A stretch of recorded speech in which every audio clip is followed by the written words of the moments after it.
जय श्री कृष्ण जय श्री कृष्ण जय श्री कृष्ण हरे जय श्री कृष्ण जय श्री कृष्ण जय श्री कृष्ण।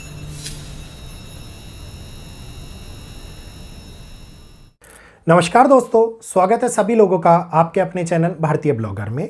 मैं दिल से अभिनंदन करता हूं। जय श्री कृष्णा।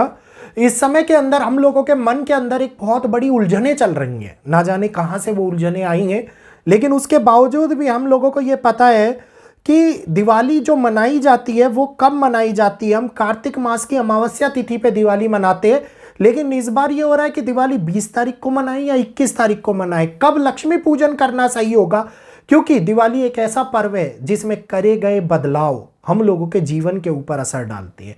जो लोग किसी प्रकार की धन की समस्या से दुखी होते हैं, पारिवारिक कलह से दुखी होते हैं, जीवन में अशांति का अनुभव कर रहे होते हैं, तो वो ये एक ऐसा त्यौहार है जो हम लोगों के लिए पूरी तरीके से बदलाव ले आता है। और इसके अंदर कई प्रयोग, छोटे छोटे प्रयोग कर करके हमारा परिवार खुशियों को हासिल करता है, हमारा परिवार धन धान्य से परिपूर्ण होता है।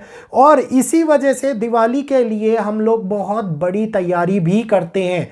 इस त्यौहार को लेकर के हमेशा एक ही बात कह जाती है कि जब भी सत्य की असत्य पर विजय होती है और दीपों का चारों ओर रोशनी जलाई जाती है, जब कहते हैं कि चंद्रमा ना दिखाई दे तो दीप इतने ज्यादा उजाला कर दें कि चारों ओर केवल और केवल सूर्य के समान प्रकाश हो, अंधेरा खत्म हो जाए और प्रकाश ही प्रकाश हमारे जीवन के अंदर आए, तो बहुत महत्वपूर्ण समय होता है। इस समय के अंदर संध्या काल में प्रदोष के समय पर दिवाली का पूजन किया जाना बहुत ही शुभ माना जाता है। तो आज करेंगे इस विषय के अंदर बात और बताएंगे सही टाइम कौन सा है आप लोगों के लिए, सही तिथि कौन सी है आप लोगों के लिए।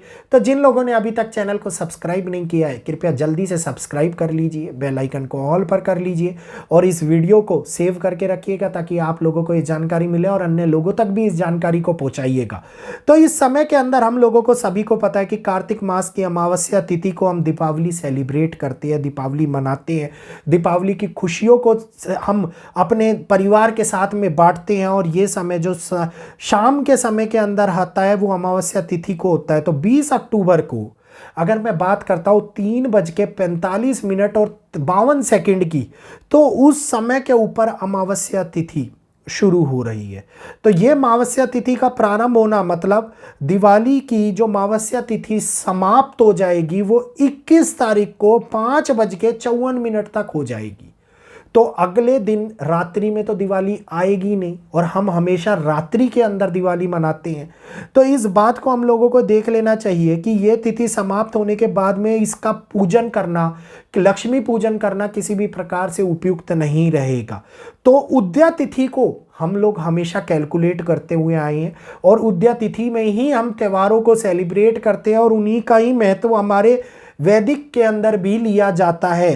तो उदया तिथि को अगर हम फॉलो करते हैं तो इस हिसाब से हम लोगों के लिए 21 तारीख को उदया तिथि की अमावस्या तिथि होगी और वे 21 तारीख को अमावस्या के साथ में दिवाली मनाने को बोल रहे हैं। और वहीं पर दूसरा पंचांग अगर मैं देखता हूं तो पंचांग के अनुसार कहते हैं ना कि 2 तरह के पंचांग हमारे यहाँ पर चलते हैं। तो उस पंचांग ने कई लोगों को 20 अक्टूबर को दिवाली मनाने के लिए मजबूर कर दिया है। तो यहीं पर इसके बीच में एक बहुत बड़ा कन्फ्लिक्ट क्रिएट हो गया है। तो अगर मैं इस समय की बात करता हूं और जिस टाइम के ऊपर मैं पूजा करूंगा, मैं वो समय अगर आप लोगों को बताऊं तो जो शुभ मुहूर्त इस समय पर देखने को मिल रहा है और जिस प्रकार से पराशर मुनि के पराशर होरा शास्त्र में भी जब 2 तिथियां आती हैं तो उसको लेकर के वर्णन किया हुआ है पराशर मुनि ने, और नारद सूत्र संहिता में भी इसका वर्णन देखने को मिलता है। तो इन सूत्रों के आधार पर हम देखें तो ये कहा जाता है कि जब तिथि का उद्गम हो उस तिथि के अंदर हम लोगों को लेना, उस तिथि को हम लोगों को मानना हमारे लिए सबसे अच्छा माना गया है। तो अगर मैं दोनों तिथि को ध्यान से समझूं तो प्रदोष के समय के अंदर, प्रदोष का समय लगभग 2.5 घंटे के आसपास का आ रहा है सूर्यास्त के बाद में। और ये 2.5 घंटे का समय 5:45 के आसपास, मतलब 21 तारीख को सूर्यास्त हो, उसके बाद 5:45 के आसपास हम लोगों को दिखाई देगा। तो 45 से 54 मिनट में अमावस्या समाप्त हो जाएगी। तो अमावस्या जब समाप्त हो जाएगी तो प्रतिपदा का आरंभ हो जाएगा, और 21 की रात्रि जो प्रतिपदा को हमारे सामने लेकर के आए, इस समय के ऊपर हम लोगों को 21 तारीख को तो प्रदोष काल देखने को ही नहीं मिलने वाला। तो प्रदोष काल जब समाप्त हो जाएगा तो दिवाली कैसे मनाएंगे, शुभ मुहूर्त कैसे आएगा। वहीं पर इसके विपरीत 20 अक्टूबर को अगर हम देखते हैं तो सूर्यास्त के पश्चात अगर मैं बात करता हूं तो 5:48 के आसपास के अगर मैं समय की लेता हूं तो 2.5 घंटे का जो हम लोगों को प्रदोष काल जो समय हम लोगों को देखने को मिल रहा है वो अमावस्या तिथि के अंदर पूरी तरीके से आ रहा है। तो मतलब 20 तारीख की रात्रि को हम लोगों को दीपावली मनाना अति उत्तम होगा, बहुत महत्वपूर्ण होगा। सोमवार का दिन रहेगा और सूर्यास्त के बाद में अमावस्या तिथि भी मिलेगी, प्रदोष काल भी देखने को मिलेगा। तो ये पूर्ण रात्रि अमावस्या के अंदर जाने वाली है। तो 20 तारीख की रात्रि और 21 तारीख की सुबह तक हम लोग अमावस्या तिथि लेंगे। तो 20 अक्टूबर को लगभग शाम के समय के अंदर पूजन करना हम लोगों के लिए बिल्कुल सही, उत्तम और लक्ष्मी को लाने वाला होगा। और यही वो समय होगा जो लक्ष्मी पूजन के लिए सर्वश्रेष्ठ माना जाएगा। और इस समय के अंदर अगर मैं मुहूर्त की बात करता हूं तो पंचांग के अनुसार 7:01 को 1:15 बजे तक का मुहूर्त हम लोगों के लिए बहुत ही महत्वपूर्ण है। मतलब ये कहिए कि शाम को सूर्यास्त के बाद से 5:15 या 32 मिनट के आसपास से लेकर के और हम लोग इस समय को ले सकते हैं। तो इस समय के कालखंड के अंदर लाभ की चौखड़िया की अगर मैं बात करूं, जो लाभ की चौखड़िया मिलती है जिसमें पूजन सही हो, तो 5 से 5:15 के बीच में हम लोगों को पूजन करना चाहिए। तो 5 से 5:15 के बीच का पूजन शुभ माना जाएगा। और यह पूजन हम लोगों के लिए पूर्णतः भाग्य को उदय करने वाला होगा। और इस उदय करने के लिए कई लोग दुकानों पर होंगे, समय पर पूरा नहीं कर पाएंगे। तो रात्रि काल के अंदर 12 बजे से 12:30 बजे के मध्य में, 12 से लेकर के 12:28 तक आप लोग एक बार फिर से लक्ष्मी पूजन कर सकते हैं।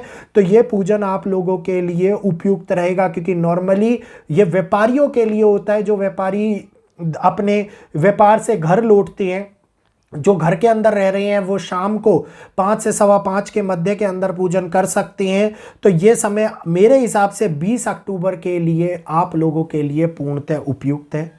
गंगा जल का प्रयोग कीजिएगा, घर के अंदर छिड़काव कीजिएगा, शुद्ध कीजिएगा पूरे घर को। उसके बाद में साफ सफाई करने के बाद में मुख्य द्वार के ऊपर आप फूलों से रंगोली को बनाइएगा। फूलों से रंगोली बनाने के बाद में कमल के फूल से लक्ष्मी पूजन कीजिएगा। और ये एक ऐसा समय होगा जिसके अंदर बदलाव हमारे सामने डेफिनेटली निकलता हुआ आता हुआ दिखाई देगा। सुख समृद्धि हमारे को जीवन के अंदर बदलाव को लेकर के आएगी। माँ लक्ष्मी का आशीर्वाद सभी के ऊपर बना रहेगा। पूर्व दिशा और उत्तर पूर्व दिशा की तरफ मुख कर करके हम पूजन कर सकते हैं। और पूजन करने के बाद में दीपावली के त्यौहार को पूरी तरीके से मना करके मिठाइयाँ, घर में खुशियाँ ला करके अपने आप के अंदर होने वाले बदलाव को हम महसूस कर सकते हैं। तो कई लोग इस समय के ऊपर चांदी के लक्ष्मी गणेश लाते हैं, कई लोग मिट्टी के लक्ष्मी गणेश लाते हैं। तो जो लोग जिस प्रकार से लक्ष्मी गणेश लाते हैं वो लक्ष्मी गणेश लाइए। एक चौकी लगाइए, चौकी के ऊपर लाल या पीले रंग का कपड़ा बिछाइए, लक्ष्मी गणेश को स्थापित कीजिए। और लक्ष्मी गणेश की स्थापना करने के बाद में अच्छे से उनको शुद्ध कर करके गंगा जल, दूध और पानी से अच्छे से उनको शुद्ध कर करके आप कुछ चावलों को आसन बना करके, फूलों का आसन बना करके उनको स्थापित कीजिए।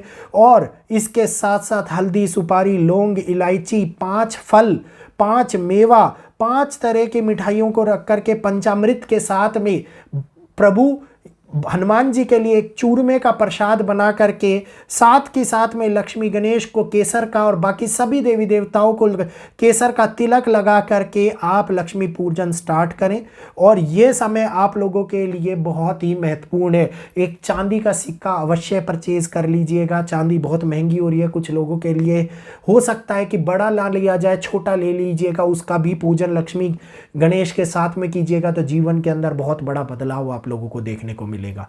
तो उम्मीद करूंगा क्लियर हो गया होगा। समय 20 अक्टूबर का प्रदोष काल का भी और शुभ मुहूर्त का भी और रात्रि काल में व्यापारियों के लिए भी। तो यहीं पर आज इस वीडियो को एंड करना चाहूँगा, इजाज़त चाहूँगा अपनी वाणी को विराम देते हुए। उम्मीद करूँगा वीडियो ने बहुत सारे सवालों का जवाब दे दिया होगा। तो आज के लिए इतना ही। जय श्री कृष्णा, जय माता दी।